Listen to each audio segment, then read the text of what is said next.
Hello. It is Tuesday. It's a beautiful day, right? And today I am going to be we are going to be discussing who you are. All right? It's going to be a reminder for you to wake up and step into the fullest version of yourself. So let me make sure that I'm live on everything and then we can get started, right? As usual, everything is going to be the document will be on YouTube, the document will be on Instagram. Of course, if y'all have questions, comments, please leave them in the chat and we will get to them. All right. Let me make sure that I'm good to go and then we can get started.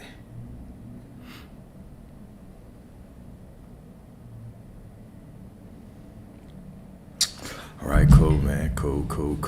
All right. So remember who the fuck you are, all right? Point blank, period. So stop letting the world define you. Take back your narrative. All right, so today I want to talk to you about something that is shaping your life more than you might realize. The stories you've been told about yourself, the labels, expectations, and narratives that have been placed on you by society, family, and even yourself. How many of you have ever felt trapped by a version of yourself that doesn't reflect who you truly are? Maybe you've been told you're not smart enough, not attractive enough, not strong enough, not worthy of success. Maybe you've let those words dictate how you see yourself and what you believe is possible. But here's what I need you to understand. You are not who the world says you are. You are who you decide to be. And today we're going to learn how to reclaim your story, rewrite your identity, and take back your power. All right. So today we are just going to be talking about the narrative that you are abiding by, that has been determining how you are living all this time, right? When people told you that you couldn't do a certain thing, you can't sing, you can't do this, and you listen, and so you let go of a dream. When people told you that you have to be this type of way, this is the safe path that you should take. This is the type of job you should be with. This is the type of woman that you should be with, right? When people give you all of these narratives on what you need to be, how you need to live your life, and you take them and run with them, you are not being true to yourself. So let's go on and wake up, man. Let's go on and wake up. So how labels and expectations shape false identities. So number one, the silent programming of society. From the moment we are born, we are given labels, sometimes before we even take our first breath. So I want us to understand how deep some of the programming goes, okay? And when I talk about these things, when I talk about how your parents program you, it's not because they meant you any harm, right? They have to program you in a sense.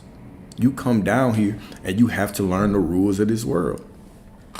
This is how they make sure that they make you feel safe. As they tell you, this is how a boy should hold himself. This is how a woman should hold herself. Okay? This is the type of job that'll make you safe. This is the type of things that you should do when you grow up. Okay, this is how you should speak to your elders, all these things. This is how you should think about the world. This is how long it takes for you to get success. This is a good path to success. This is a bad path to success. Your parents are trying to tell you things to help you navigate this world. But it's also programming you. It's also putting you in this box where now I have internalized the path to success, the path to being quote unquote good, the path to being quote unquote bad. This is negative. This is positive. In reality, when we take a step back and we view even negative and positive with an open mind, we'll see that your location is going to determine what you consider right and wrong. And even when we look at morality, the world will make you think that, stay with me for this, the world will make you think that being good means you deserve good things. And bad people, quote unquote bad people, means they don't deserve good things. They've made us live by this sense of morality. I'm not saying that you should do the wrong thing. I'm not saying that you should not care about other people. But what I'm saying is that we can look out in the world and clearly see that there is not a direct reflection between all good people have prosperity, quote unquote good people, whatever you determine that to be, then all negative people don't. Why is this? It's because the universe runs on a different law, and it's not based on what you consider to be right or wrong. Okay, it is solely dependent on what you believe that you deserve. And so this is why the programming is so important. Because if you go through your whole life believing just because I'm a good person, I deserve a good husband, a good wife, prosperity, this has nothing to do with if you deserve those things. What makes you deserve those things is your belief that you do deserve those things. You could do a lot of people wrong, but if you believe that you deserve prosperity, you'll receive it. You can look out in the world and see this. Just because you do 1,000 good deeds does not mean money is flying to you. But the moment that you embody someone who deserves prosperity, now all of a sudden, the riches, the prosperity from the Most High just flows to you. Right? So some of the beliefs that we have that are not conducive to the life that we want to live, we have to dismantle them. But we have to have an open mind to dismantle them. There's no problem with going through life trying to be a good person. You should. You don't want to have this path of you don't want to have this path of karma behind you. Okay? You don't want to set up your children for a tough life. You don't want to burn bridges to people that can help you in the future. All these things are true. However, it is not your good deeds that bring prosperity to you. It's your belief about prosperity as a whole that brings that prosperity to you. Okay? So, from the moment that we are born, we are given labels sometimes before we even take our first breath. You're a boy, so you have to act tough. You're a girl, so you should be quiet and polite. Okay, we already see how the world has turned those things on their head. Okay, you're a boy, so you have to act tough. Now, if you want a successful relationship, you're going to have to act tough sometimes, but it's going to require you to come in there with some kind of emotional intelligence, some kind of softness. You're going to have to finesse your woman sometimes, right? You're a girl, so you should be quiet and polite. Now, if you want to be in the corporate world, it's going to be very difficult for you to maintain this. So if you're constantly programmed that this is how a woman should act, you're not going to make any money. Okay? So you're from this neighborhood, so your chances of success are low. You're part of this family, so you have to do what we expect. These ideas aren't always spoken directly, but they shape us. Society, media, and even our loved ones put us into boxes. And what happens is we shrink ourselves to fit into them. Anytime someone gives you a label and you put yourself into that box, what you're doing is you're diminishing yourself. You're shrinking yourself down. You are shrinking yourself down. When you go to the therapist and they tell you what you are, they tell you, you know what? I'm avoiding it. You got to be with this type of person. You say, oh shit, I'm an avoider. You shrink yourself down. And then your mind creates these parameters around that label for you to walk through life as. My other favorite example to give, man, all of a sudden you get into zodiac signs. You love zodiac signs. Oh, I'm a Scorpio. This means I'm this, I'm that, I'm controlling, I'm jealous. Your mind will box you into that. But the God within you is not limited in any kind of way. The infinite consciousness that flows through you, it's not limited. Okay? This is an expansive, infinite energy that can be whatever. And the truth about your life, okay, is that nobody can stop you from getting whatever you want but you. No one can stop you from getting the desires of your heart but you. Nobody outside of you can manifest a reality for you but you. Now, you might have certain judgments of yourself. We'll put it like that. Let me be light with it. You might have certain judgments of yourself, insecurities, and they could play out as people showing up in your life to put a light or put a reflection on those insecurities. And if you feed into that external world, even though it's coming from within you, and you're like, oh shit, I did think that, and now they're confirming it.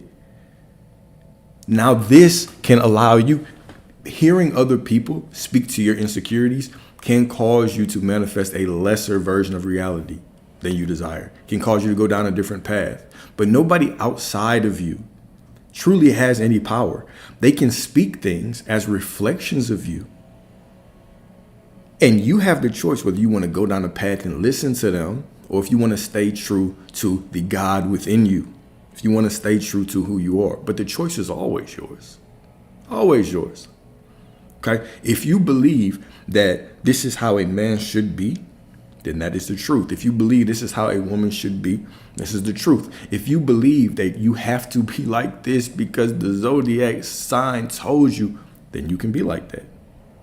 Okay? Now, I'm not saying these things aren't true. Okay? I'm not saying that you're not an avoidant attachment. I'm not saying that you don't have the characteristics of a Scorpio. What I'm saying is that you can transcend these boxes and these labels if you want. There is not a label that anyone has put on you throughout your entire existence that you cannot transcend. Nothing.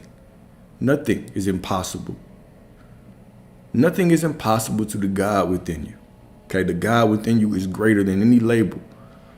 Okay, we see miracles all the time. Sometimes they make the news, right? People can change. You've seen people change. People do dramatic changes overnight. Sometimes it might take an accident to happen. It might take an unfortunate event. It might take them having being in a car accident. It might take them being in a fire. It might take them having a child.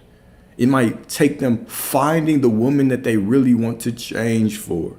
But people can change. All I'm saying is you don't have to wait for an external event to spark your soul to change, to transcend some of these labels and step into a better version of you. You don't have to wait for anything.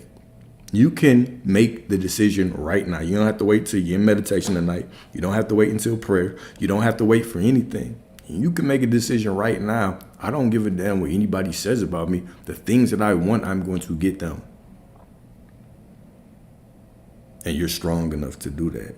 You feel me? Okay, so these ideas aren't always spoken directly, but they shape us. Society, media, and even our loved ones push us into boxes. And what happens, like I just said, we shrink ourselves to fit into them.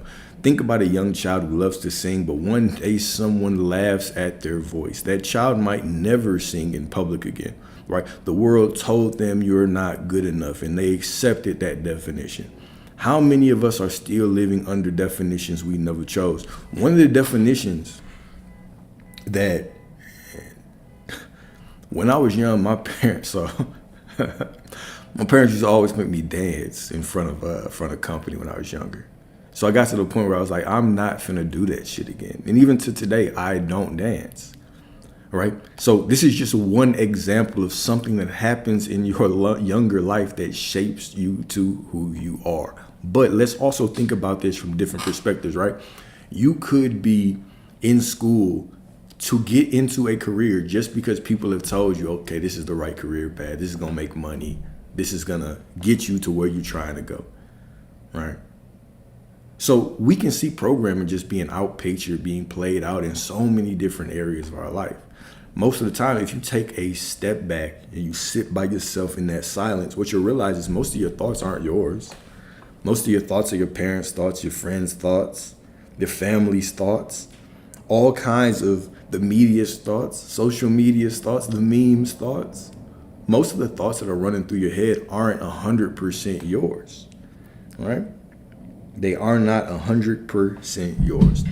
All right, so the danger of letting others define you. When we allow others to dictate who we are, we lose control over our lives, okay? We start making choices based on approval instead of purpose.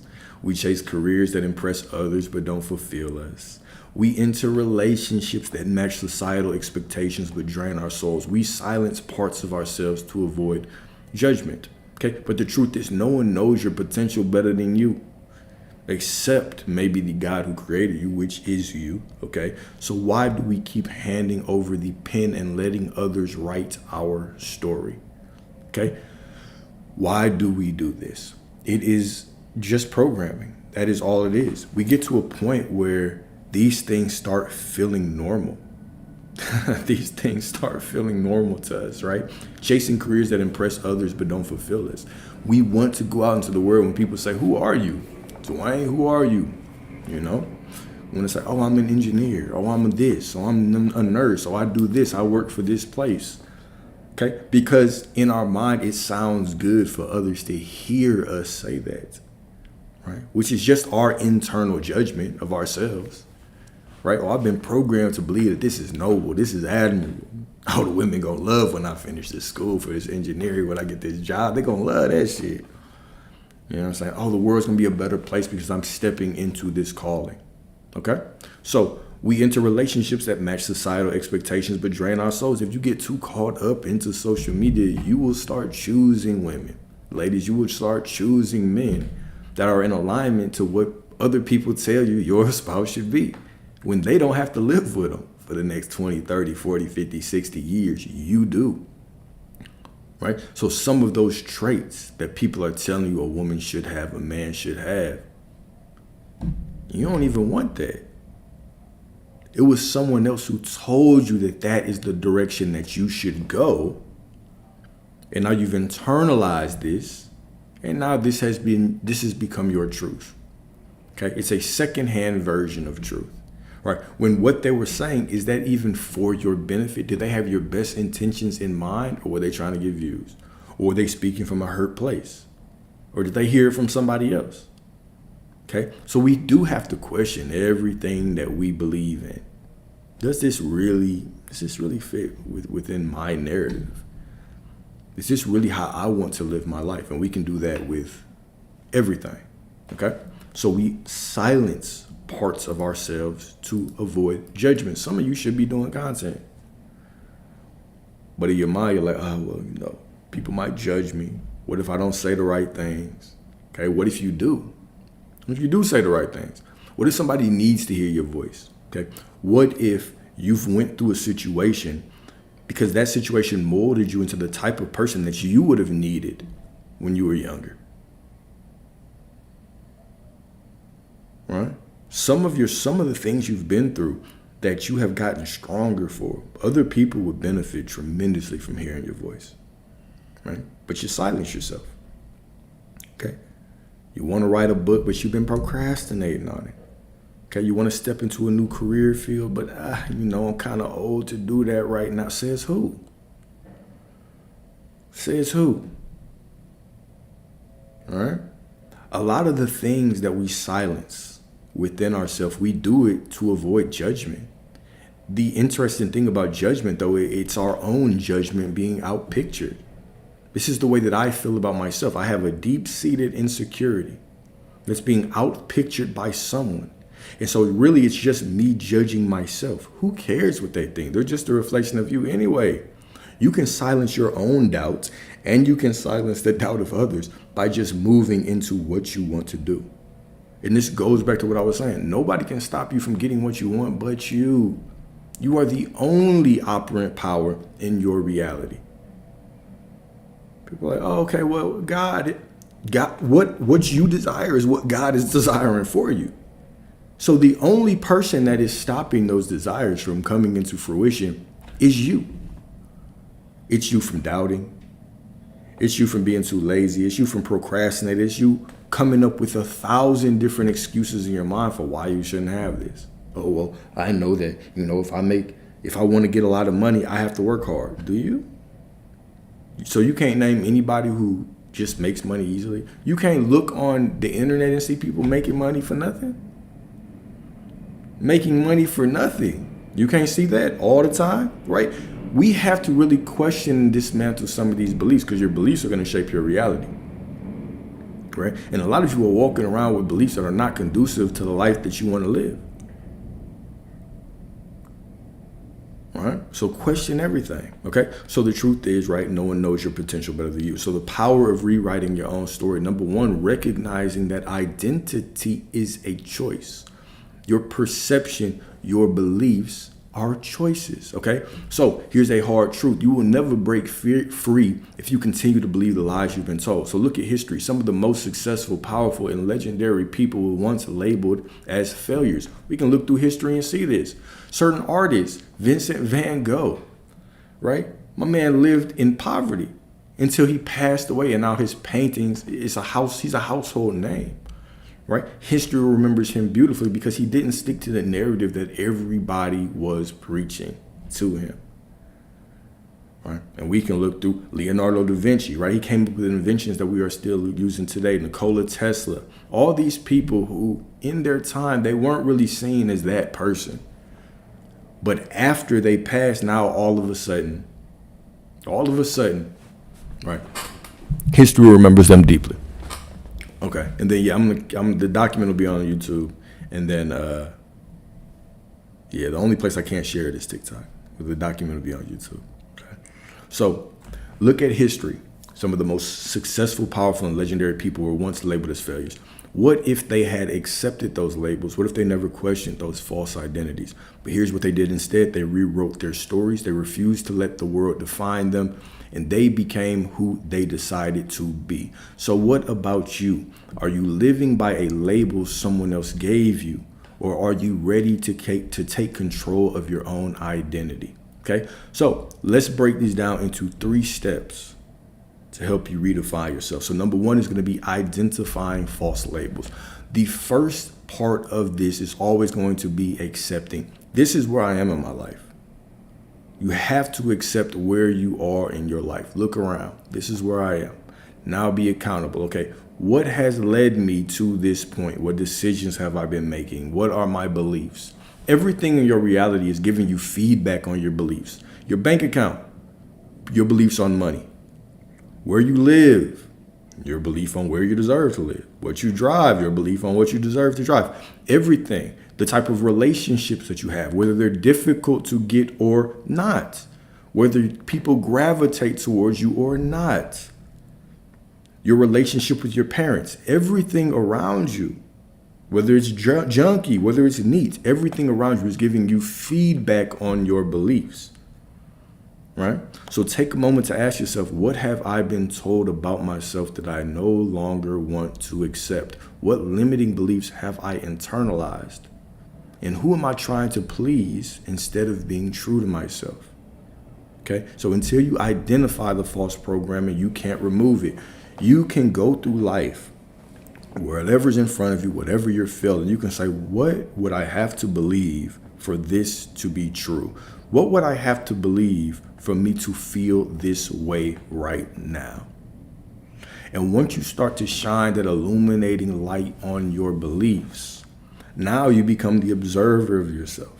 And from the position of the observer, now you can actually change things, okay? So number 2, rewriting the script. Now replace some of those false beliefs with new empowering truths. Instead of saying I'm not smart enough, just switch it up, right? Say I have the ability to learn and grow.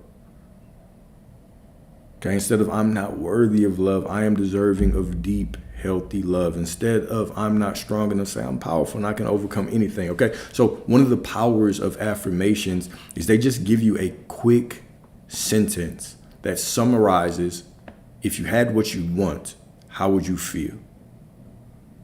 Okay, if you were the type of person that you wanted to be, how would you feel? Well, I have the ability to learn and grow. Okay, boom, hold on to that.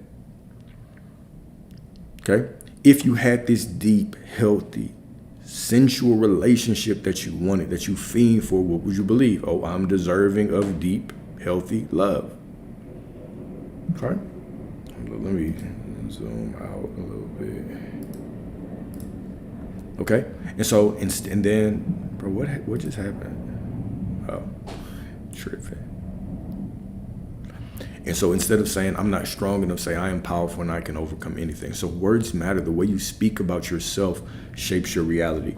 The way that the things that you believe, what you perceive about your reality, this is what transpires in your world. Right? This is why if you walk around thinking that all men ain't shit, it's all you can attract. If you walk around thinking that all women ain't shit, this is all you can attract. If you walk around thinking money's difficult to receive, this is how your reality has to play out for you. It has to. This is universal law. Universal law is not unfair. It's not biased. It's not here to hurt you. It's not even necessarily there to help you, right? It is just there to reflect your beliefs back at you. This is all it's there for. Okay, we live in a fair universe in that way. This is why you can look at somebody and be like, oh my, this is just the kindest person. They always give to certain causes. They're just always looking out for others, yet they're broke. What's going on? The universe is not fair. No, you don't know their deepest thoughts. You're not with them in their mind 24/7, so you don't know what all they're thinking. All right? There's always a spiritual undertone. There's always a belief underlying whatever situation that we're in. This is why it takes so much accountability to change your reality. Because accountability is difficult. We live in a time right now where accountability seems to be a foreign concept, right? Playing the victim role, it gets you likes, gets you attention. People love that. People love to post online how somebody just stood me up, and they love to bring whatever they were a victim to online and get attention and likes, potentially monetize for it, right? So it's very difficult to be accountable. We're programmed not to be accountable. People would rather blame everyone else. What happened to your last relationship? Well, she did this. Well, he did that. What did you do? What were your beliefs? All right? Because everything is your fault. If someone cheats on you, it is your fault. There is a belief that allowed that to happen. Or you believe that you were getting cheated on, so it happened. So, well, I didn't believe that they could cheat on me. I didn't believe it. It just happened out of nowhere. You identify as someone who can be cheated on. And if you identify as someone who can be cheated on, guess what? Your reality has to prove you right. If you identify as someone who believes I was just born in the wrong generation, guess what? Your reality has to prove you right. If you identify as someone who struggles to receive money, guess what? Your identity, your reality, it has to prove you right. Yeah, but until you become accountable, until you start actually paying attention to your thoughts, you'll never be able to change shit, right? This is why everybody is walking around drugged up, whether it's caffeine, whether it's nicotine, whether it's the Adderall, whatever the case may be. Damn near everybody is walking around on something, high right now. The first thing you do, you wake up, you break your fast with a nice cup of coffee. Get the chemicals within me right now, right? And nobody can sit alone. You gotta have the TV on. You got to scroll the phone. Sit down and try to stand still for 15, 20 minutes. You're gonna be itching like a fiend looking for your phone, trying to see somebody else's thoughts because you can't sit alone with your own. And so no wonder people take the victim route, because they don't even understand where their thoughts are coming from. They can't even sit with their own thoughts. You have 60,000 thoughts a day. Most of them are from the internet, from the news, from your parents, from your friends, from everybody but you. If you sat alone for a day, what you would realize is as you start becoming more aware of your thoughts, you'll be like, damn, none of this shit is mine. Most of the beliefs that you have are not yours. How many of us thought that it was illegal to have the light on in your car? Why? Why did we think that was illegal? Because somebody told us, and we internalized it. We never thought to check, right? But this is the case with most things. This is the case with most things. But until you actually sit down and you become conscious of what you are unconsciously thinking, until you allow the Most High to flow through you, until you get to that point, it's going to be very difficult for you to even accept that you're the creator of your reality. Oh, me, creator of the reality? No, she sucked. She was cheating. You identified as somebody who could be cheated on. Okay. And so just as easily as you can identify as that, you can identify as somebody who has wholesome, loving, fulfilling relationships with women that are obsessed with you. One conversation with me and she can't get enough, she'll be fiending. Right? Just as easily. It's just as easy to say that as it is, man, I hope she doesn't cheat. Man, all my other women were cheaters. I hope she proves me wrong. Nope, she'll prove you right because she has to. It's universal law. She will prove you right. This is why even if somebody, even when people think that all women ain't shit, all men ain't shit, and they get a good man or get a good woman, what happens? Sabotage. They have to sabotage it. One way or the other, they have to sabotage it. Right? So I went off on this tangent because it is important for us to understand that Until we become accountable, we can't change shit. No one's coming to save you. No one's coming from the sky to save you. Right? Nobody is coming because you can't pay your bills. No one's coming to save you. No one's coming to give you the job. No one is coming to pat you on the back. You have everything within you right now to save yourself, though. So you don't need anyone to save you.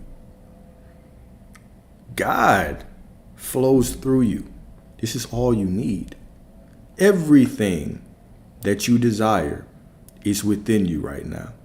Everything that you desire is already manifest in this world right now. Whether it is visible to you or invisible to you, that is based on your state of consciousness. But if you can actually change your perception, start changing your beliefs, start becoming accountable of some of the thoughts you're having, some of the beliefs, if you can sit in the chaos of your life and look around and say, this is not what I want.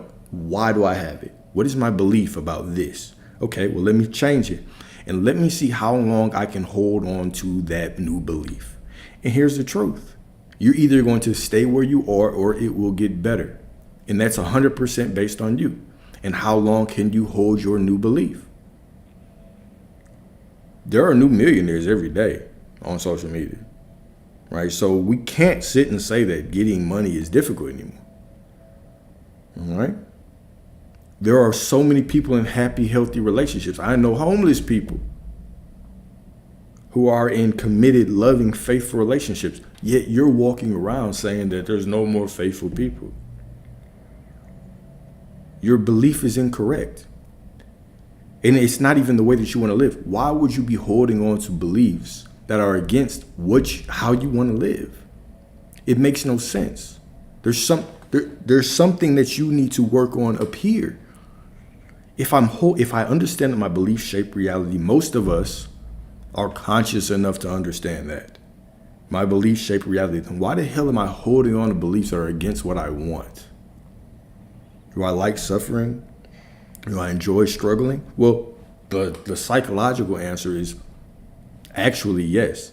Is that your body, your mind would prefer predictability. You would prefer the predictability of suffering in whatever environment that you're in right now over the uncomfort of change, the unknown of change. It's scary. You can't predict shit. The moment that you try to step into abundance, the moment you try to step into cleanliness, the moment you try to step into the healthy person that is aligned with the relationship that you want, it's going to be uncomfortable. And you're like, oh shit, is this even working? I can't predict anything now. Right? And so your body, your mind, these things want to go back to the past, but you have to realize that you're the creator. You can either go back to something that you've already been there, you know what it is, or you can continue walking into something better, into what you actually want. All right? The choice is yours. But the path of the unknown, when you're in the unknown, that soul expanding, divine void, where you do not know what's next, it's a little bit uncomfortable. This is when you lean on those affirmations. This is when you lean on your faith. The next step that I will even tell you, because we've talked about having that silent day, right? So for anybody who's not familiar with the silent day concept, okay, because of the amount of programming that we have, I would advise everyone to take a silent day, meaning you have a day throughout the week, okay, where no TV, no phone, no books, no conversation, no outside noise, nothing, just you and your thoughts. Why this will help is because, number one, if you can go a couple hours of this, you will start to become very uncomfortable. And you'll realize, damn, I'm singing song lyrics. I'm reciting memes in my mind. I'm doing all these things that they're not really me. Which of my thoughts is mine? And then when you get a little bit further, you'll start to be able to select your thoughts. You'll realize how deep in the programming that you are unconsciously, right? And so once you begin to realize which thoughts are yours, now you are in a position of power where you can control your reality. This is the name of the game. Control your thoughts, control your reality. You have 60,000 thoughts a day. If most of your thoughts are memes, TV programs, politicians, news, your parents, the coworkers, then your reality is not even being controlled by you. So you take this day to purge your mind of the bullshit. Now, how we'll take it a step further is pick one affirmation. Pick one affirmation. If you had what you want, if you had what you wanted in your life right now, what sentence would imply that you have it? What one sentence? This is up for you to decide, right? So let's say that you're struggling with money, and the affirmation that implied that you were in a financial situation that, made you feel good was, I always have enough money to get whatever I want and need. Okay, quick sentence. I always have enough money to get whatever I want and need. Now, for that entire day, instead of just being conscious of your thoughts, pick one affirmation. And if you get bored of saying it in your mind, write it down on paper. This is all you do for one full day, one affirmation, just one. And then if y'all do this and something happens within the next week, next couple of days, DM me and tell me about it. DM me and tell me about it, because I guarantee that something incredible will happen to you in a way that you cannot expect. And you can do this with any problem in your life. It doesn't have to even be a full day. Take 8 hours. Take 4 hours, right? I would highly recommend the full day though. And once you see things, you cannot unsee them. Once you understand how powerful you are, once you understand that your words are God speaking through you, once you start understanding that, you'll be more careful about your thoughts. You'll become addicted to starting to create things. You will start to see, damn, this world is really malleable. This world is actually not as solid as I believed it was. And it only takes one day. I tell you, it takes one day. And when that happens, you're going to start, what is going to happen is that you will realize that you are not a victim of shit. There's nothing holding you from what you want, except for you, your ability to focus, your ability to believe, your ability to actually stay conscious on your thoughts. Most people really struggle with staying focused. This is an exercise that will challenge you in a lot of ways, because it doesn't sound very difficult, but do it one day. Turn your phone off the night before. Tell your loved ones you're going on this day. If they really need you, come knock on your damn door. All right, turn your phone off for a day. Turn the TV, unplug everything for a day. And just sit on your couch. If you get bored, go for a walk outside. All right, no music, no sounds, no nothing, just you. If you get extra bored, get that journal up and start writing that affirmation over in that journal. Make a paper plane with it if you want. All right. Start throwing it around. It symbolizes your dreams. I have a fridge full of food. Write that on your affirmation and throw it into the refrigerator if you get that bored. Play games with it, man. But I guarantee it's going to change the way that you think about your thoughts. It's going to change the way that you start thinking, period. The way that you think about everything is going to change. The way that you think about everything is going to change. Okay, so words matter, and the way you speak about yourself shapes your reality. Act as the person you want to become. It's not enough to just say it, you have to live it. If you believe you are confident, start walking, talking, and making decisions like a confident person. If you believe you are successful, start showing up as that person before the results even come. Success doesn't come from waiting until others approve. It comes from believing in yourself before anyone else does. Now, let's add a little caveat to this, okay? I'll put this in italics. All right. So act as the person that you want to become. What is very interesting about this is that I always hear people say this, act as the person that you want to be before you're that person. And I remember thinking, like, how the fuck would I know how that person acts if I'm not them yet? Like, how the hell can I do that? Like, no, I'm trying to get the experience so I can be that person. All right, so let's break this down. When you think about the things that you want, if you sit in your visualization and you imagine yourself with the money that you have desired, with the relationship that you desire, many people believe that they're doing the visualization to get the thing. I'm trying to pull this shit into my reality. Not necessarily. You are doing that thing because you're experiencing it. So if you can experience something, you can have it. So if you can go into your imagination right now and experience yourself with something, you have it, point blank, period. You have just stepped into another reality and you have experienced that thing. That's it. Now, along with that experience, what you are going to see is you're going to get a glimpse of a version of yourself. This version of yourself that's attached to that thing that you want. So if you can get good at visualization, you create this scene and then you allow this scene to feel real to you. And then you take inventory on how you feel. Damn, how did I feel? Many of us think that we're far away from that person that we want to become.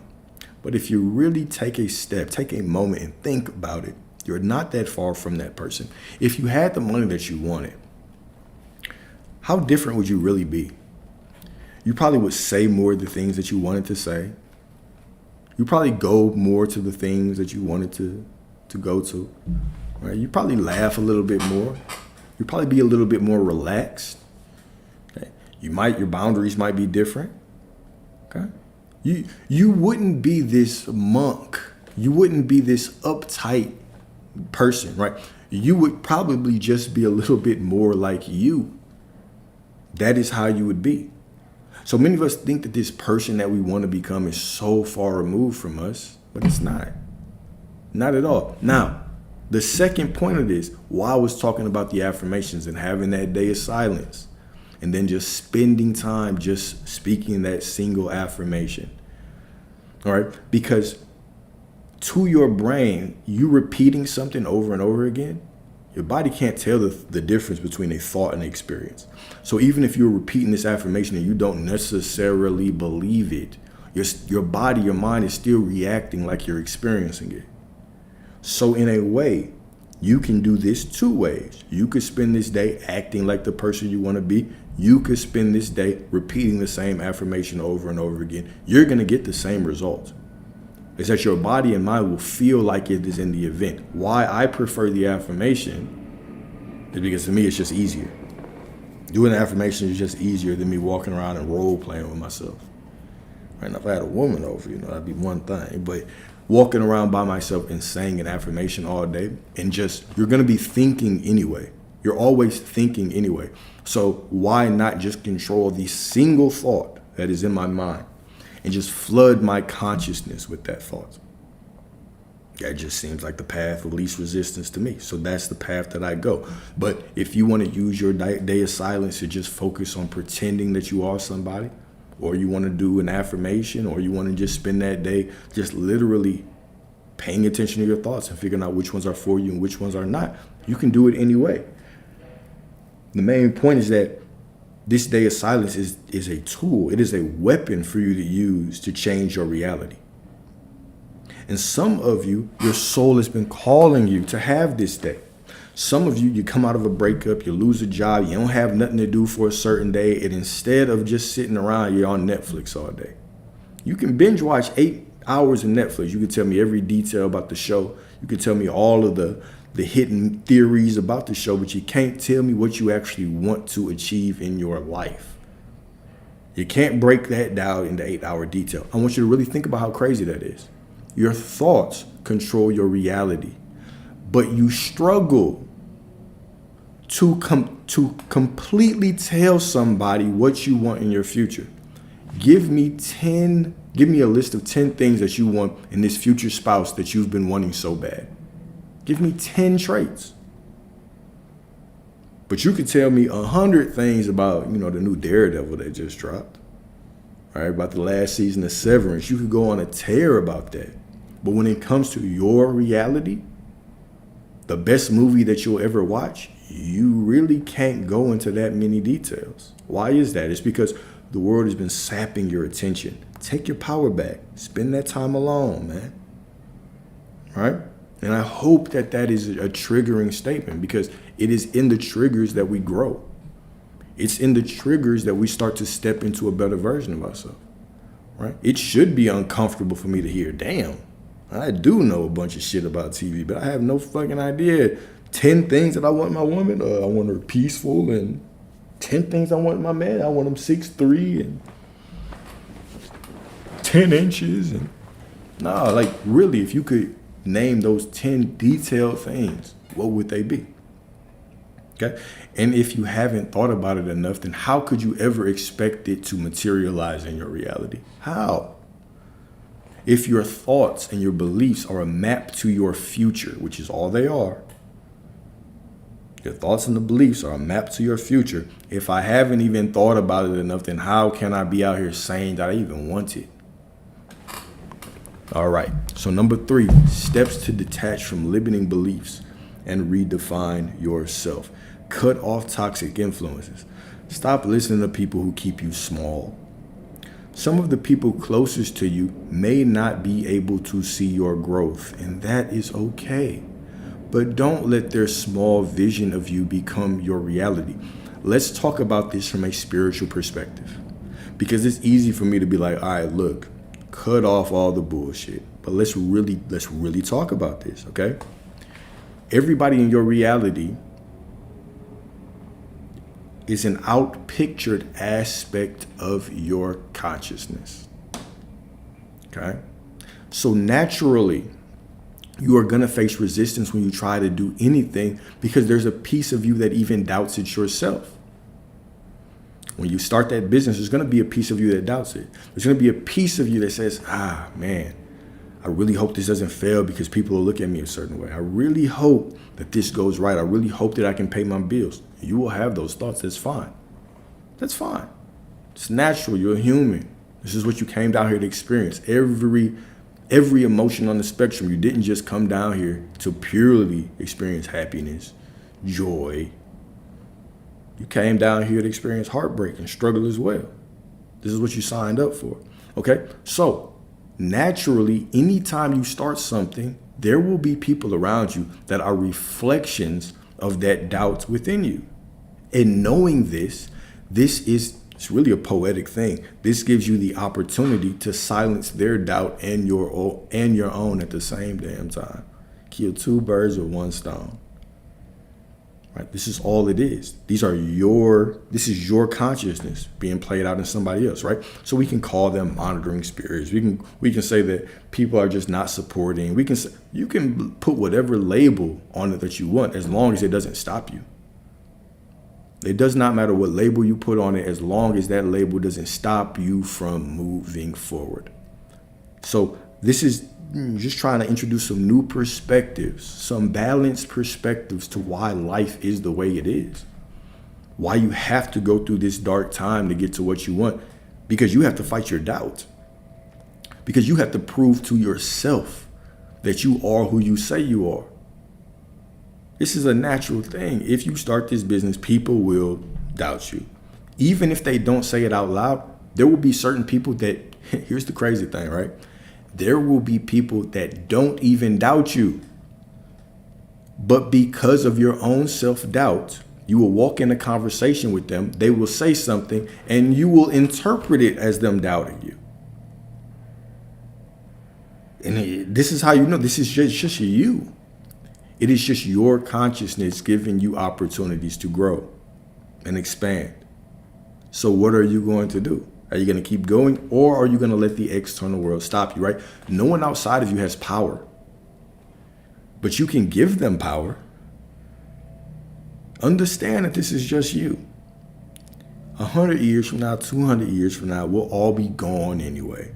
All the people that quote unquote doubt you won't matter anymore. So are you going to actually live the life that you want to live? Or are you going to listen to everybody else? Because you can outsource your power to as many people as you want. There's billions of people out here for you to outsource your power to. Every single person that you speak to, this is another opportunity for you to outsource your power or for you to conquer yourself. And so everybody steps into your life for a reason. Every soul has a reason for entering your life. There's nothing random, unless you believe that God's random and the universe is random. Right? If you believe that, then shit, by all means, keep on believing that if that suits you, right? But there's no random conversation. So everybody has to have a purpose. So because I'm starting this new thing and I have aspects of me that doubt, now I have the opportunity to step through it, right? It's not about erasing doubt per se, okay? It is about stepping out and defeating my doubt, all right? So pushing through even though I doubt. You think that if you have a desire that you want to materialize, okay, you believe that You'll get to a point where you have something that you want and you're never upset about it. You're never frustrated about it. You're never upset about it, right? You never doubt yourself. This is a fantasy. This is a fantasy, okay? There is absolutely nothing that you will start doing that you won't have a little bit of doubt about. Unless it's going to your kitchen and making a coffee. But sometimes you even have doubt about that. You're like, oh shit, should I do that? I have time? Maybe I should do that after I do. Maybe is it too late in the day, right? So everything naturally has some kind of doubt to it. Are you going to continue to move through? Or are you going to stop? And if you stop because somebody outside of you, which is just a reflection of you, tells you to stop, well, then you're giving your power to the external world, man. And you're better than that. You're more divine than that. You are a god. You are a goddess, right? You shouldn't be living your life like that, right? Take back your power. Anybody that doubts you, it's just a reflection of me. This isn't personal. This isn't personal at all, right? And yeah, this whole thing is going to be on YouTube. This whole thing, every single time I do this, it's all on YouTube, 100%. Okay? So surround yourself with people who challenge you to level up. You need people in your life who see your greatness even when you don't. Get around individuals who push you to grow. Get around individuals who push you to grow, who celebrate your wins, and who remind you of your potential. Okay, and then remind yourself daily of who you are. If you don't define yourself every day, the world will do it for you. If I don't take control of my beliefs and who I think I am, the world will tell me. My parents will tell me. Media will tell me. Social media will tell me. Social media tells you all the time if you're valuable or not.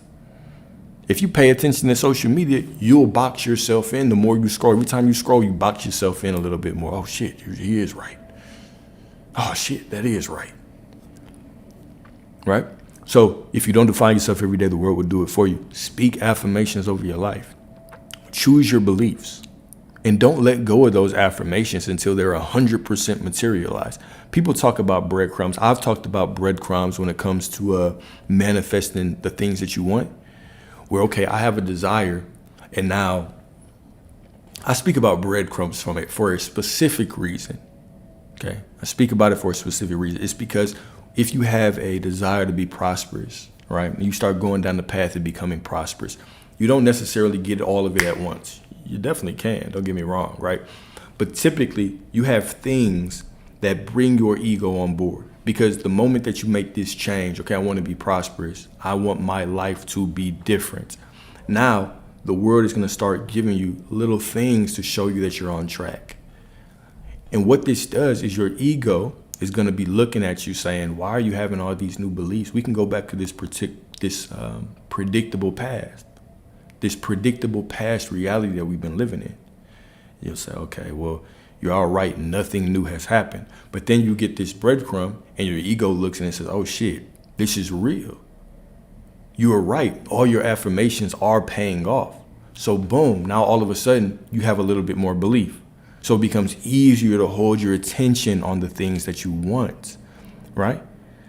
Every time I see those things pop up, bro, I appreciate you, man. Appreciate you. So every time you see this belief be made manifest, all of a sudden your ego's on board now a little bit more. You're like, okay, cool. We can do this. We can do this. We can do this. Okay. So this is really one of the purposes of getting these breadcrumbs on the way to your desire.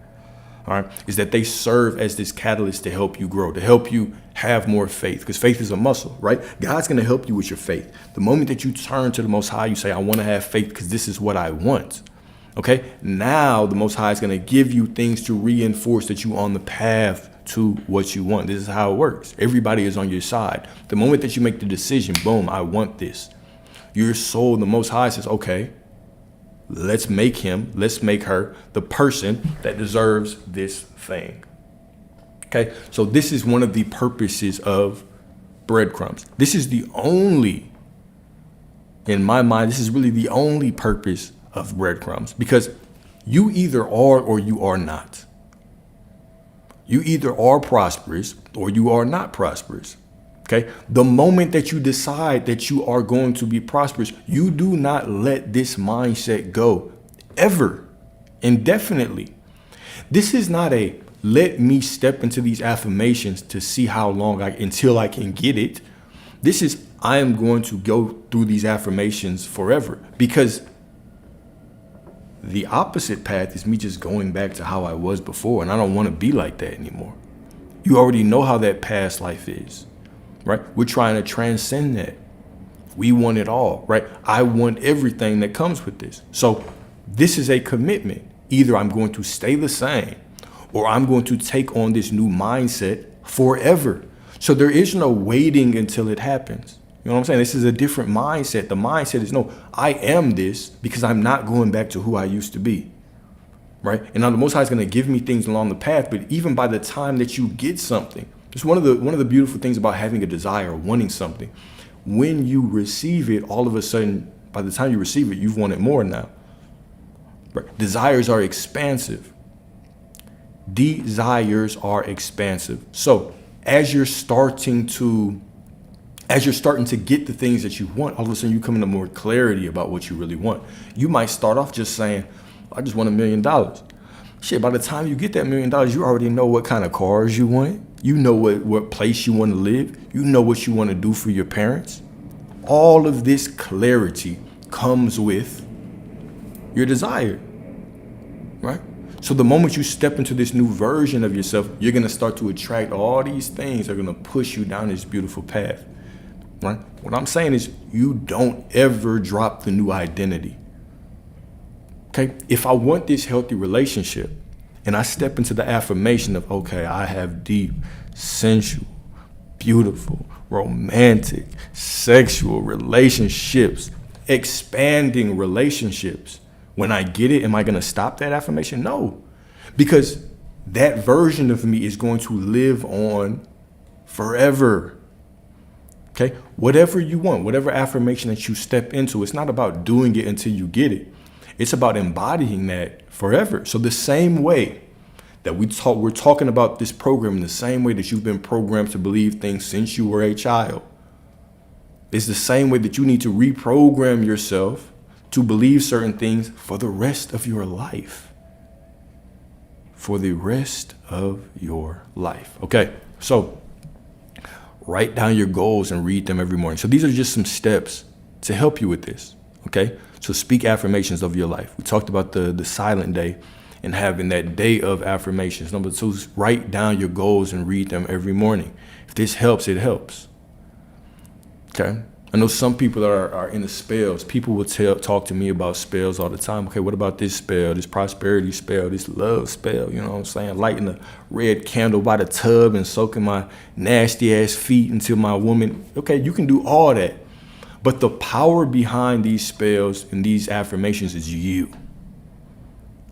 Okay? And so the common example that I give with spells is, yes, sure, you can do a spell. You can do whatever you want. However, the power behind the spell is your subconscious mind. You do certain things to impress your subconscious mind. Meaning, okay, let me use the example of food. I'll give the same example that I always give. Okay, so have you ever eaten your grandma, your mom's food, and all of a sudden it just tastes so much better than anybody else? They can make you a peanut butter jelly sandwich, and it tastes better than if you made it yourself. Right? You can watch her and you can mimic exactly the way she spreads that peanut butter so perfectly, and you eat it and it tastes like there is love behind it. Okay? I want you to think about food the same way you think about somebody casting a spell. When you think of casting a spell, you think of ingredients, you think of different herbs or spices or whatever, and water and different elements and combining them.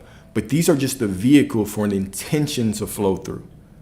So when you are making a spell, there's an intention that goes into the spell, okay? Stay with me. The same way that when somebody like your mother, your grandmother is making you food, there's love that goes into the food because of the love that she has for her family. So it's going to taste different. So somebody can do the same recipe, but it's going to be different because they can't put the same love into it that my grandma has for me, okay? So It is not about the spell. These things are just vehicles. They are just made to impress your subconscious mind.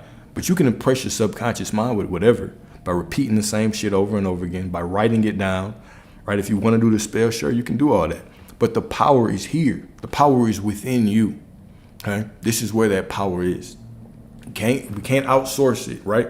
You don't got to go to Walmart or Michael's and get a candle there, right? The power is all within you. Don't outsource your power to shit.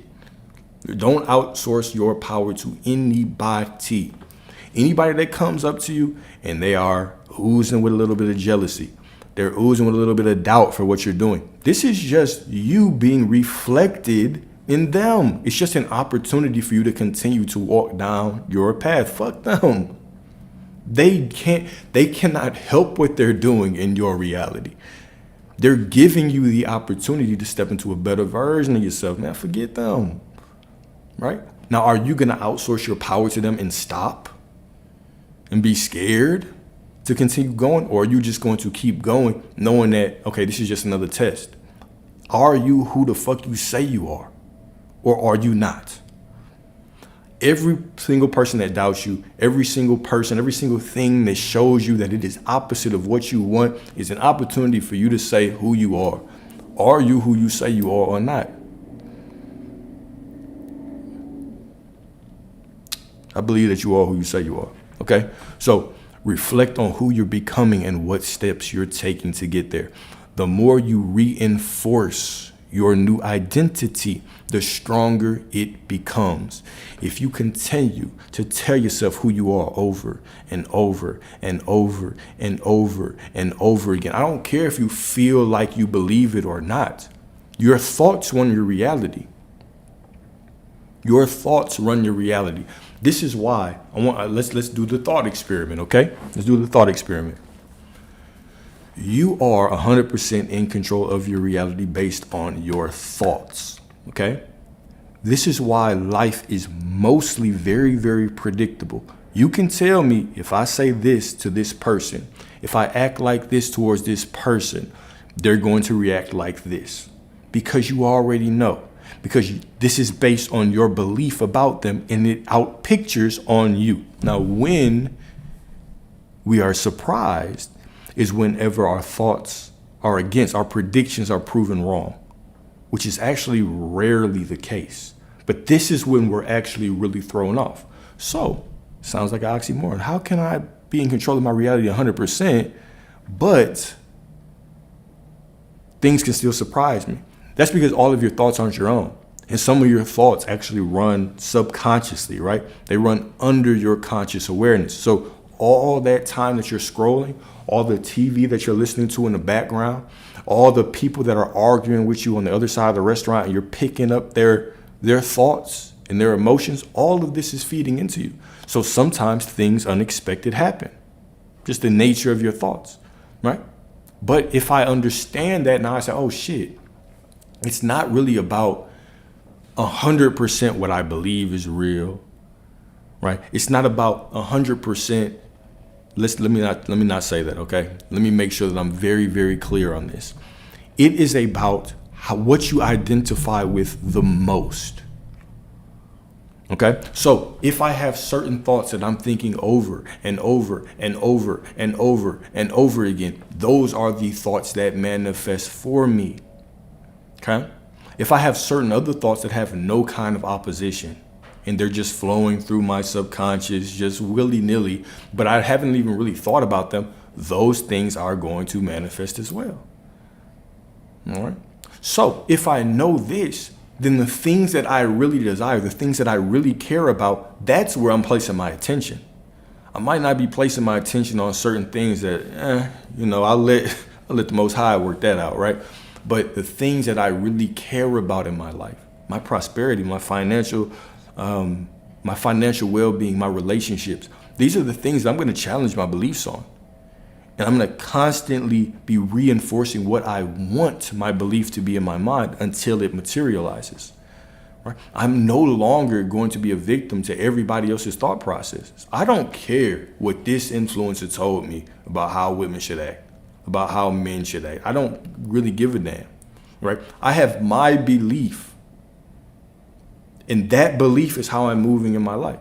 And until that belief is materialized, then I'll continue to have that belief, right? I'll continue to walk. But we have to stop outsourcing our power to everybody else. Everybody can tell you how to live. Everybody can tell you how to pray. Everybody can tell you this. Silence the noise. Take a day off, right?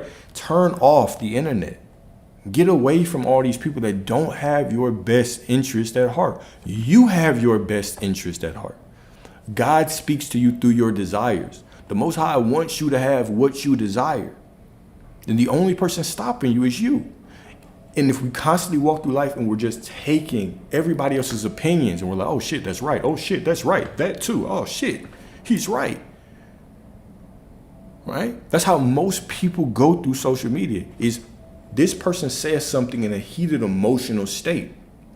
And it resonates with one experience that you had with one woman, with one man 2 years ago. And all of a sudden you associate that identity with everybody. And so your belief solidifies over time. And now those experiences continue to be attracted into your life. And they prove you right. And as they're attracted, you get these breadcrumbs like we were talking about earlier. And now your ego says, oh, we were right. They are like this. They are all cheaters. Right? It is difficult for you to get the one that you want. And boom, now it's easier for you to believe that. And now 5 years later, 10 years later, you're struggling to pull yourself out of that negative thought loop. Okay? Catch these thoughts. Challenge these thoughts. Is this really aligned to how I want to live my life?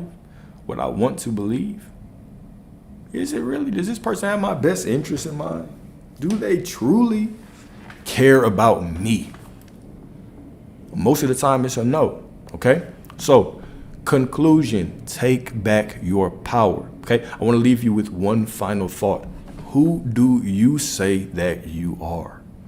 Not your parents, not your friends, not society, not social media, but you. Who do you say you are? Because the moment you decide, the moment you claim your identity with confidence and authority, the world will have no choice but to recognize it too.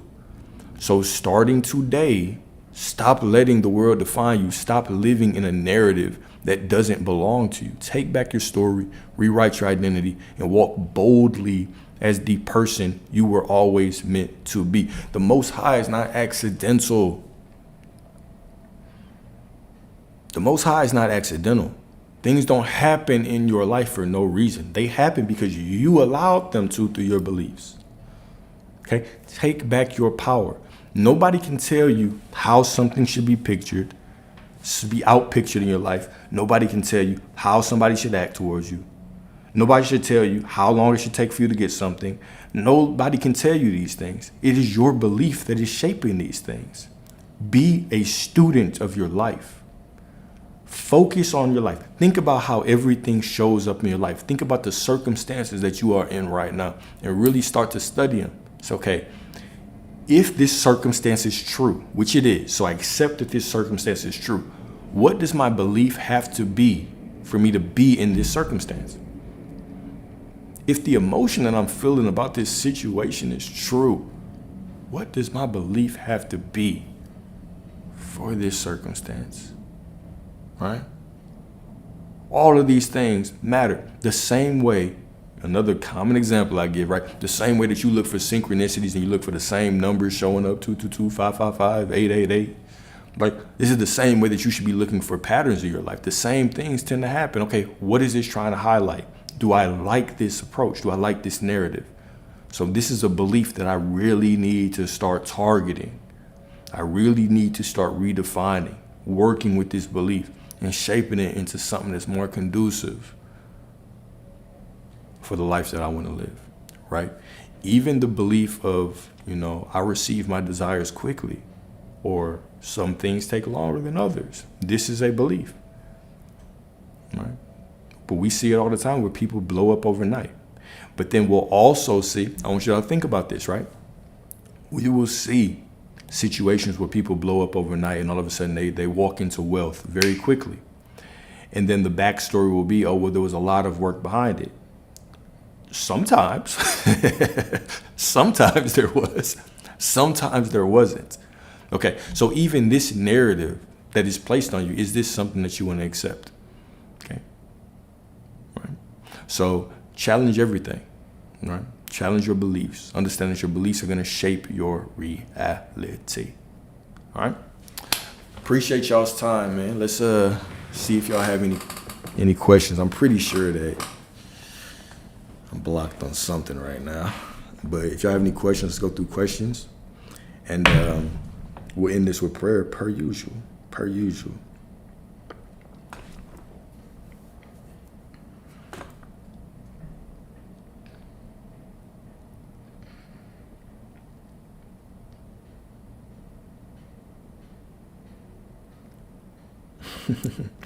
Shit, you welcome for the sign. I'm a Scorpio, so I always use a Scorpio example because I'm a Scorpio.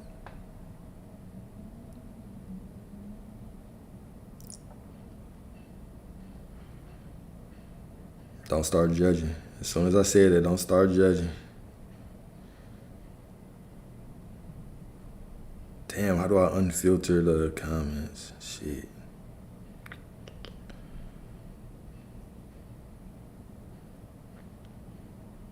Oh, great question. Great question. How could I develop gratitude? So, gratitude is a muscle. Just like faith, just like discipline, gratitude is a muscle. And what is also involved in the muscle of gratitude is being able to pull yourself into the present moment. Okay? So, we tend to think of gratitude like people use or speak about gratitude like a tool to get what they want. So if I'm trying to have more prosperity, you might go to certain manifestation coaches and they'll tell you, okay, well, that means you need to have more gratitude. Step into gratitude. Be thankful that you already have it, and then it will come.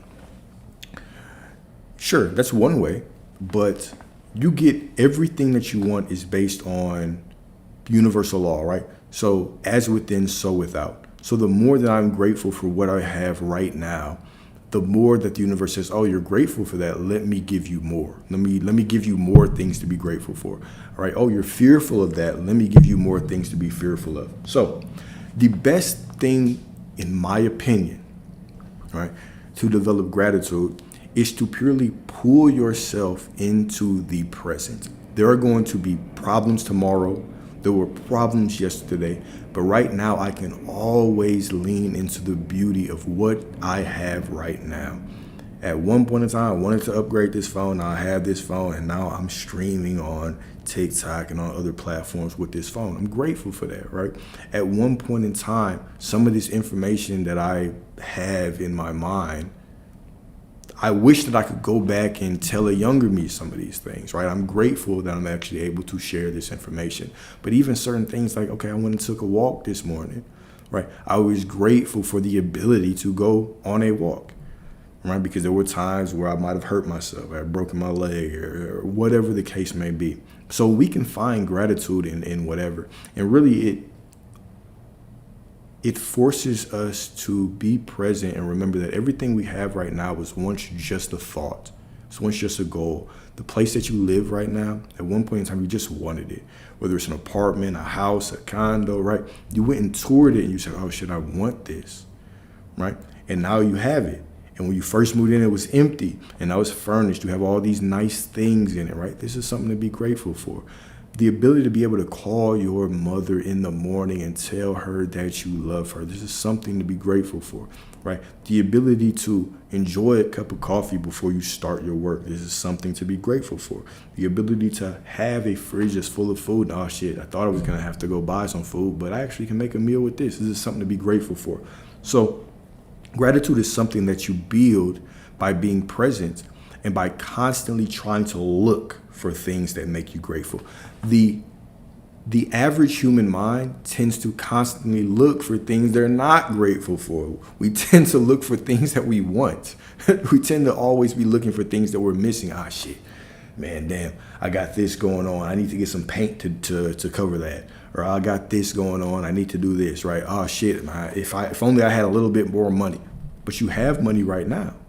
You have a mother right now. right? You have a place to stay in right now.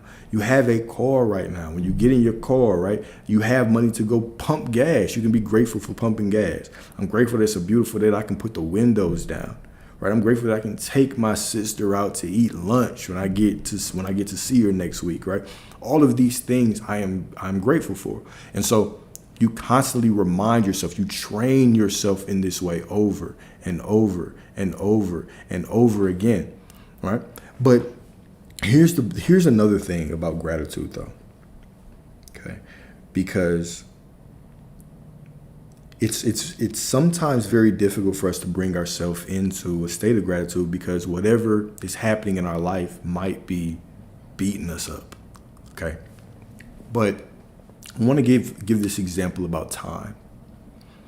Time tends to change our memory on experiences. So even if I cannot be 100% grateful right now, I can always look back and find examples in my life where I didn't think things were going to work out well. So for instance, I could be in a terrible relationship today and things aren't going well and I'm fighting to make it work and they're not, and it breaks up and I'm down and out for a little bit, okay? But then I start doing some work on myself and I build myself up. In 2 years, 5 years, however long it takes, I meet this beautiful, amazing woman, right? And we fall in love and I sit with her and we're together for a year and I'm reminiscing. I'm thinking, damn, all the shit that I went through, I'm so grateful because it allowed me to develop into this person that could show up like this for you. And back then I didn't understand, but now I do. The only thing that changed was time. The time in reference to the event. The event didn't change. Okay, so the breakup happened. The only thing that changed is time distanced me from that event. And so at one point, I was extremely hurt. I was wanting this to work, but now I'm grateful that it didn't. And I'm grateful that I went through that painful experience. So we see that time can be the transmuter of the experience. So can we, even if I can't find something right now, even a small thing, a sunrise, a sunset, can I look back at moments where it was like, damn, I did not think I would get over that, but I did. I didn't think that, I would get this job, but I did. I didn't think I was going to be able to get this money or make this money, but I did. All right? And we all have examples of this in our life. The tough thing is constantly reminding us about it. And this is where this programming comes in that we've been talking about. Right? Because we're constantly programmed to look for the negatives. We're constantly programmed to look at all the things that we want. I want this, I want that. Your brain, if you really just pay attention to your brain, it's hyper focused on trying to predict needs, predict what's gonna happen. Oh, that light, I need to change the battery, blah, blah, blah. You're always thinking about that, right? You have to retrain yourself to sit down in this moment. You have to get to a point with your body where you're the boss, where you're like, okay, no, hold up. We got to fix that, but we ain't got to fix it today or right now. Right now, we are enjoying the conversation. Okay, and we're grateful for that. Okay, so those are, hopefully that helps. Hopefully that helps. Oh man, my condolences. My condolences. I'm truly sorry for your loss, man. Truly sorry for your loss. Right? I've experienced loss as well, right? We all have. It's one of the things, so one of the common themes in the human experience is heartbreak. But what also is one of the beautiful things about heartbreak is heartbreak puts life into such a more beautiful perspective, right? Like, I remember when I lost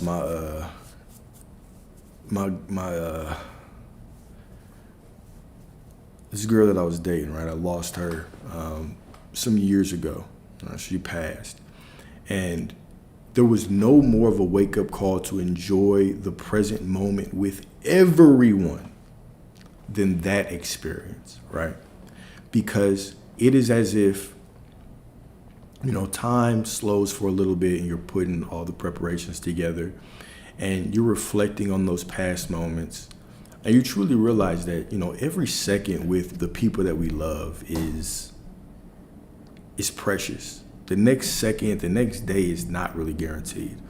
And so you get to walk through life and you still get to hear their voice in everything, right? You hear their voice when you wake up. You hear their voice when you're making certain decisions. You can still dream about them, right? They still live within you, right? But it gives you this constant reminder that, whatever love that I have that's in my life, cherish it, hold on to it, enjoy it, right? Be present with it, because the common thing that we all experience is reminiscing on old times and being like, man, damn.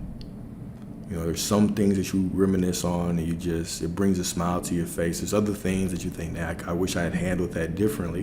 And that's just all part of this human experience, right? It just makes us enjoy the moments with our loved ones even more when we go through difficult situations, right? And my condolences again, man. I don't think that anyone ever truly 100% heals from those things, but the beauty in that is that we do get to carry our loved ones with us for the rest of our life, right? Their mind, their thoughts, their love for us, we still get to pour that energy into everything, right? But my prayers to you. I know that's not an easy journey at all.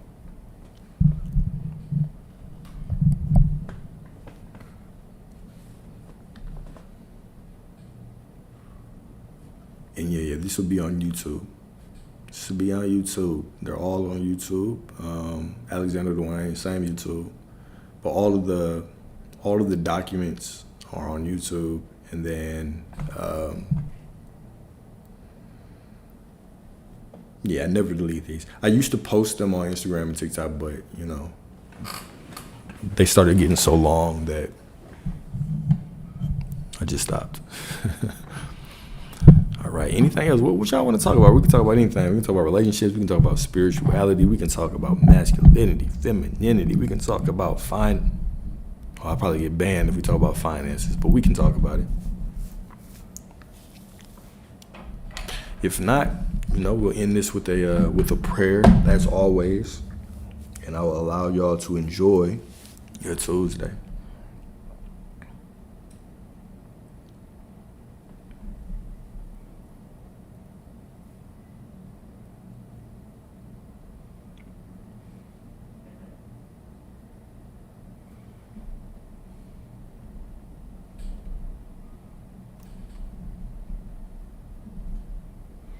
All right, y'all. Let's end this with a prayer. Oh shoot, my bad. My bad, Miss Felicia. I'm tripping. How might this relate to addiction?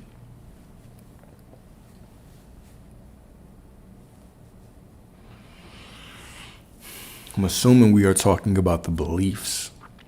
So, addiction is an interesting thing. We are creatures of addiction, okay? And so I would have to go through a whole different level to talk about addiction. All right, let's talk about it. So we are creatures of addiction, being humans. We tend to only label negative things as addictions, but the same way that you can be addicted to substances, alcohol, whatever, you can also be addicted to money, to success, to affection, to attention from the internet, right? So human beings, because of the way our brain develops and dopamine and all these things, we have addictions. We have lots of addictions, right? So what we have to understand is even our addictions, there's physiological things that are going on with addictions. Let's talk about the spiritual nature of them. So anytime that I have a thought or a belief, what I'm also doing on the spiritual realm is I'm attracting entities or other beings to that desire, to that thought.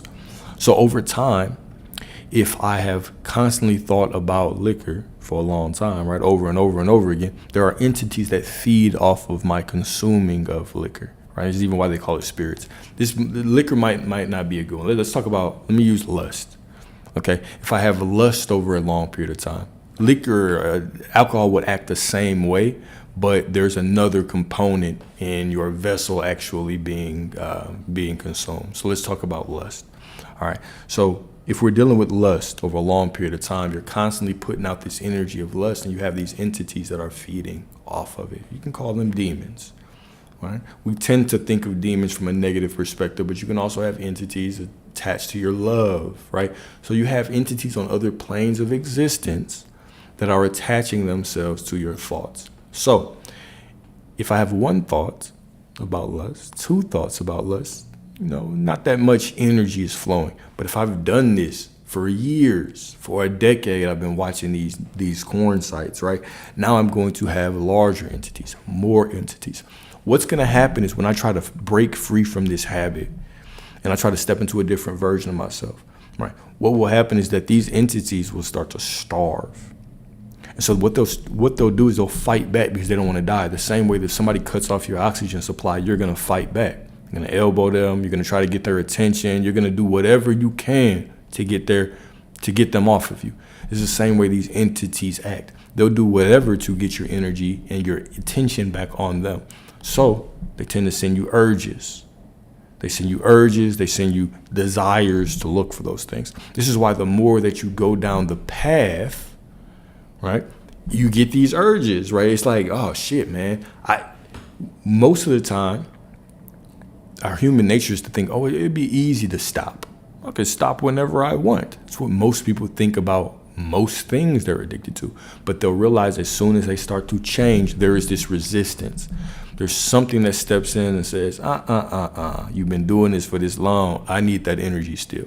Now, why this is important to know is because when you have these urges, this is a clear sign that there are things in the spiritual realm that are detaching from you, and they're fighting that detachment. So really, this is a good sign. Okay, cool. That means if things are detaching from me, there's things attaching to the positive things that I'm desiring, the positive things that I want. Or if I'm just calling my energy all the way back to me, like I'm abstinent, for example, right? Like you said. Now I'm calling that energy to me. So now that energy is just building me up instead of being outsourced to everything else in this spiritual realm, right? So this is how we can view addiction. This is how we can view addiction. Addiction is anything that we do as human beings. There is a undertone of addiction to it. Some people get addicted to shopping, addicted to scrolling the internet. Most people think, I could go a day without my phone. Do it. Then do it. Why don't you do it? Right? It'll be difficult at first because you are giving your energy away to these things in the spiritual realm. So things in the spiritual realm can attach to any kind of energy that you have. Right? And then you also have these multiple layers of energy that you're giving away with things like social media, right? So you're giving your energy away to lust sometimes on social media, to fear of being broke on social media, to jealousy of other people's lifestyle on social media. Think about all the entities that you're giving your energy to just from scrolling on social media too much. Think about it. The lust, the jealousy, the mistrust of your partner, right? All the things that are being fed in your consciousness by mindlessly scrolling. Okay, so there's all kinds of different layers to everything. Okay, so the moment that you try to step away, these entities, they fight back. They're like, oh, hell nah, we need that energy. So as you begin to step out of that and you can get to the other side of the urge, by the time you get to the other side of the urge, that is when these entities disassociate. They detach from you. They die off. They go somewhere else to get their energy, right? And now you have freed up that energy to direct it to a different place that is more healthy and more helpful for you. Okay, so hopefully that helps.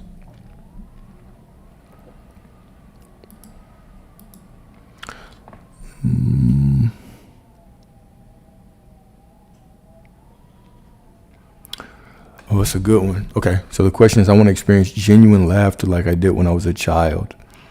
The kind that makes your belly hurt. All right. So what would the affirmation look like that I could use on a silent day? Do I have to create other thoughts? Okay, so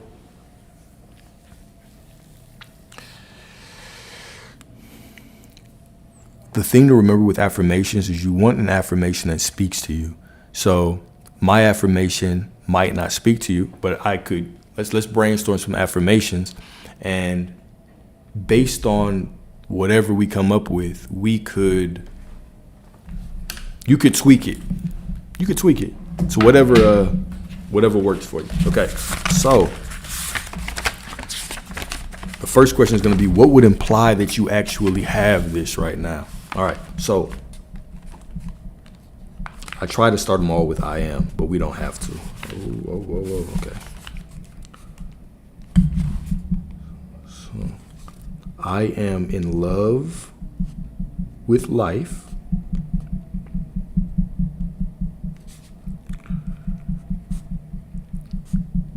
And all of the, what's a good word for hilarious or funny in a positive way? And all the fun, okay, let's say, I'm in love with life and all of the fun, delicious,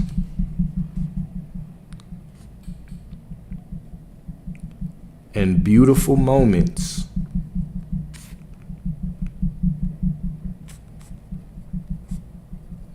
that allow me to reconnect with my inner child.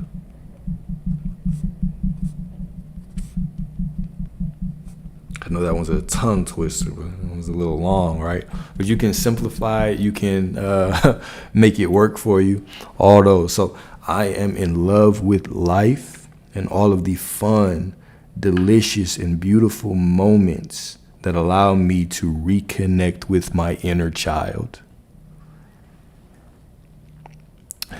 Foolish, okay, if foolish works for you, that's cool, but foolish, it wouldn't resonate with me because when I think of foolish, I don't think of a bunch of stuff that I want to experience. So you want to make sure that the affirmation is tied to things that you want to experience. How do you identify with the word foolish?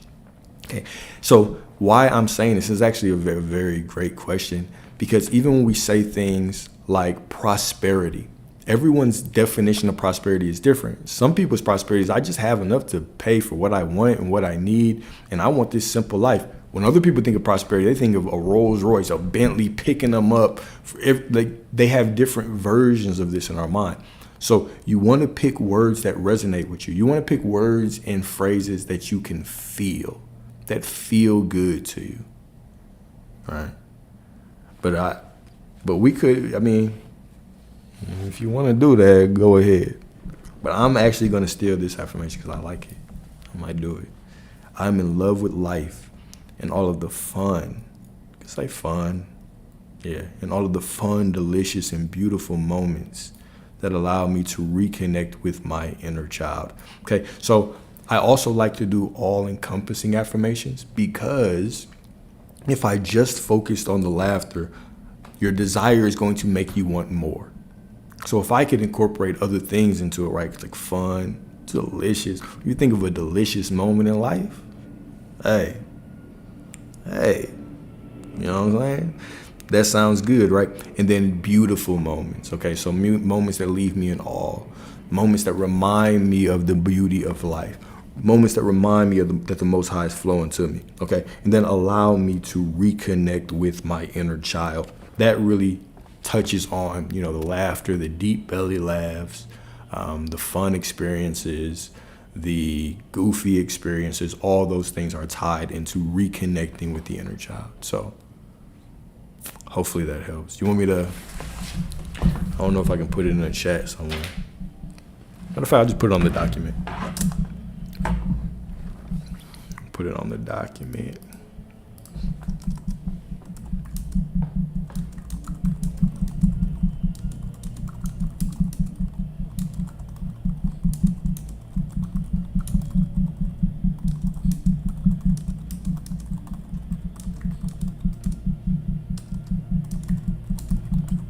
Damn.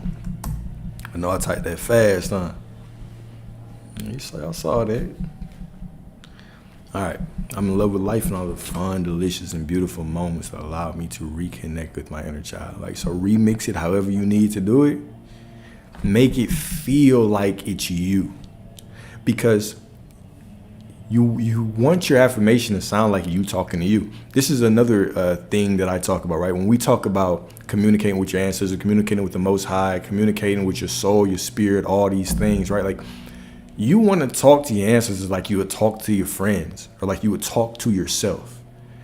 You don't have to become a different person to connect with them. You don't have to be, and so you don't want to become this different person to connect with you. You want it to feel natural. You want it to excite you, to feel good, right? I'm in love with life and all the fun. Delicious, right? Delicious is just a word that I use with myself. Delicious and beautiful moments that allow me to reconnect with my inner child. Okay? Exactly, man. They're gonna be looking at you crazy, like, bro, what is he on? Why is he acting like this? Why is he talking like this? All right? Yeah, goofy could be a good word. Goofy, I think goofy is a good word. But keep in mind, it's you. It's all you. It's all about how you feel about it. Does that feel good to you? If it feels good to you, then you're on the right track. Then you are on the right track.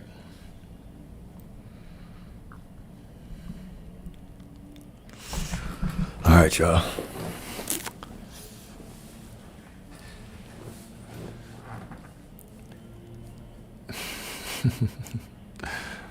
Oh, shoot, I forgot. Let me not neglect y'all.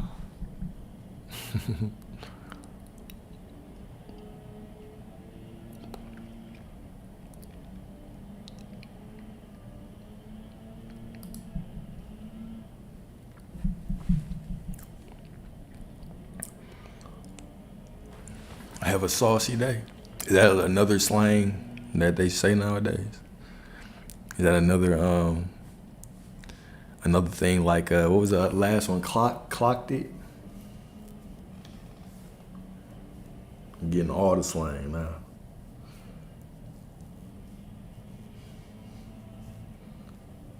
I'm getting all the slang, bruh. I swear I can't keep up either. Every day it's a new word. I just stick to what I know. I just stick to what I know.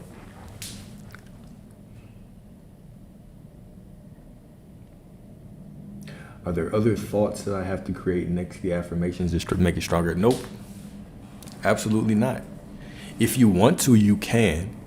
But no. So what is going to happen is that saying the affirmation, what it'll automatically start doing, this is the magic, right?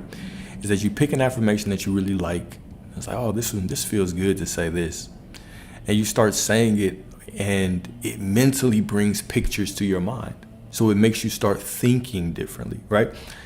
Here's the thing. Sometimes you might not 100% believe the affirmation that you're saying, but you just continue to say it. You continue to speak it, and it continues to take hold of your consciousness, right?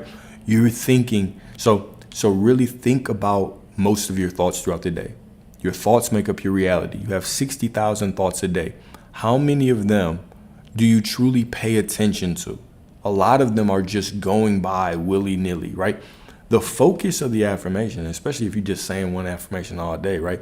The focus of it is that you just take control of those 60,000 thoughts. Okay, so most of your mind is still gonna go astray. Like don't get it twisted. You're still gonna be, all of a sudden you're saying your affirmation, and next thing you know, you're thinking about donuts or you're thinking about something random, right? However, if you continue to say this over and over again, your mind starts creating images that are associated with that affirmation, right? And so now you become more selective. You'll really start to see how powerful your mind is, because you'll start thinking of other things that you want, right? Desires breed more desires. But what I will say is don't change the affirmation too quickly, right? You really want to get to a point where, if you do it for a day, by the end of that day, it should be like a natural thought to you. Like, you should be the same way that you randomly think of lyrics throughout the day or memes throughout the day. Moving forward, you should randomly start thinking about that affirmation. And you might find that it feels so good that instead of listening to music when you're driving, you're saying that instead, right? You're writing that down in the morning. You might wake up, and as soon as I do that all the time. I'll wake up saying affirmation. Like the moment that I wake up, I'm repeating an affirmation. Okay, cool. And I just get up and go about my day. Okay. So don't so much think about don't so much think about the feeling. The affirmation is your thought. It is your belief, right? Sometimes there are going to be things that materialize in your life that, you don't have a very strong belief about it, but it's your dominant thought. Okay? It's still your belief, but it's just your dominant thought that is being made manifest. So keep that in mind. Don't try to make it too scientific. Don't try to analyze it. Just say it and just let your mind do what it does, right? Enjoy the imagery that's coming up. Think of the imagery as your soul telling you what is possible. Your soul is telling you what is possible. And now, because you're repeating this affirmation, you're getting these new thoughts, you're getting these new visions in your mind. Now you're actually traveling to these other dimensions and you're experiencing things. Right? And you're experiencing who you would be with these things. You're experiencing how much more fun and enjoyable you would be. Okay? And then naturally you just start to embody this. Okay? You get less anxious. One of the other magical things that you'll realize is that creating those moments of deep laughter is all within you already. So you're going to start affirming this, and you'll probably have a couple moments that you start laughing out loud by yourself throughout the day. And then you'll start attracting more people over the next couple of days. Anyways, I don't want to spoil this for you. I need you to experience how magical this is. Right? Because everything can unfold differently for everybody. But what you will see is that everything is generated within you. You'll really see how powerful you are. You'll really see how powerful you are very, very quickly.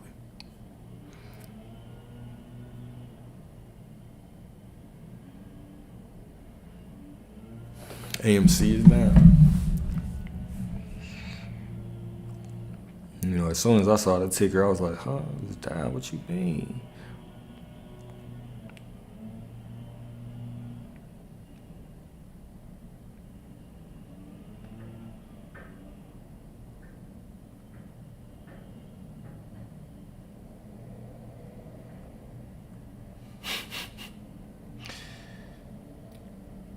You've been holding that long term? It looks like it's been down for a minute. For at least a week. You're not even trading about 2 weeks, man. Today would look like a little consolidation on the SPX. Or on the S&P 500 look like a consolidating day. I haven't looked at the chart yet. This is the first time I'm opening the chart today. Damn, what happened with that? Damn, what happened on Friday? Jeez. Anyways, they've been on the downhill for a while. You know what? The markets have been, the moves, this is a market that's going to shake up a lot of people since November, since the election, right? The market has been,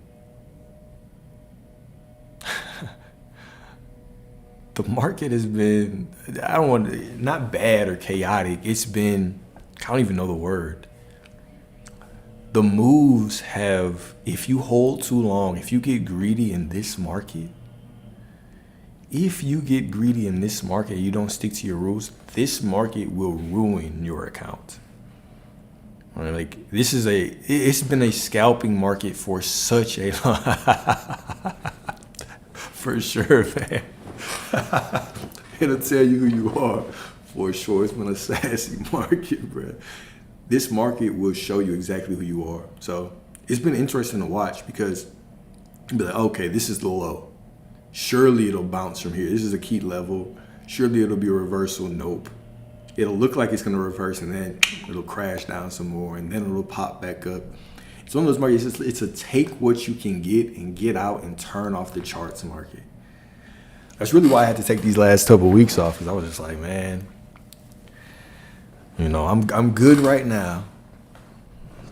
Monetarily, I'm cool. So, let me focus on some other things for a little bit, because I know when I get too caught up, this is one of the things that I learned when I journal, right? When I have too many things going on during the day, it impacts my trading. If I get into the charts and I think I need to be done by a certain time, I shouldn't trade that day. Because if I say that I want to be done by a certain time, I am more likely, more inclined to force something. Okay. And then I've been moving around and traveling.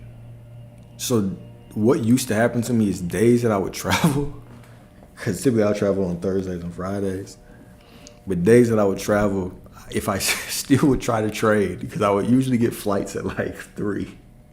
So I'm like, oh, I can still look at the market. That's always a terrible decision too, because then I feel rushed and I can't relax into my system.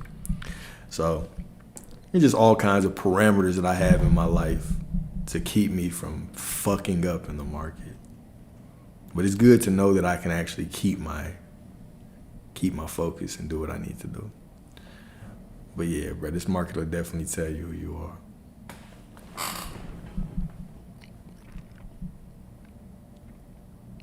Appreciate you, Sophia, man. God bless you as well. God bless you as well. All right, y'all, let's end this with it's 3:40, yeah. Let's end this with a prayer. And let y'all have a wonderful day. Okay.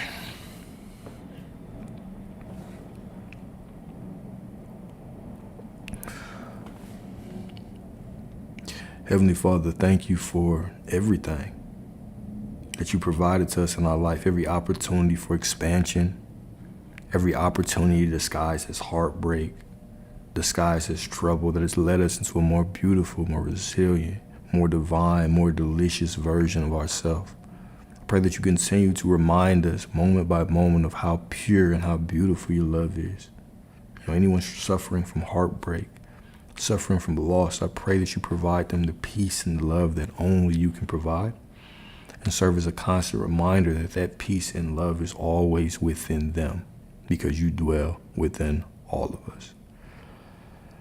Give us the strength and push us to shedding any label that keeps us held back from the desires of our heart, from the life that we want to live. Mm-hmm. And then continue just to show us how good and how divine life can get. All right, y'all. Appreciate you all, right? I see you all as beautiful. I see you all as prosperous, as loved, as whole, as delicious, as wonderful, as gods, as goddesses, as deserving of everything that you want. Okay?